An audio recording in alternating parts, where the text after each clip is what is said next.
أعوذ بالله من الشيطان الرجيم. بسم الله الرحمن الرحيم.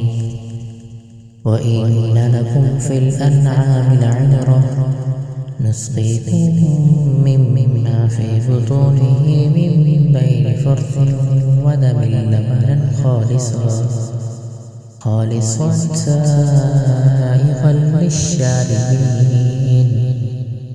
ومن ثمرات النخيل والأعناب تتخذون منه سكرا ورزقا حسنا إن في ذلك لآية لقوم يعقلون. وأوحى ربك إلى النحل أن اتخذي من الجبال بيوتا ومن الشجر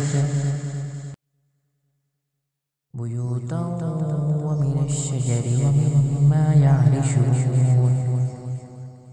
ثم كلي من كل الثمرات فاسلكي سبل ربك ذللا يخرج من بطونها شراب مختلف ألوانه فيه شفاء للناس إن في ذلك لآية لقوم يتفكرون.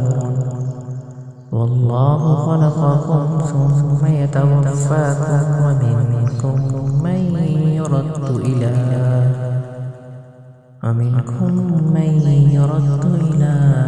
أرذل العمر لكي لا يعلم بعد علم شيئا إن الله عليم قدير.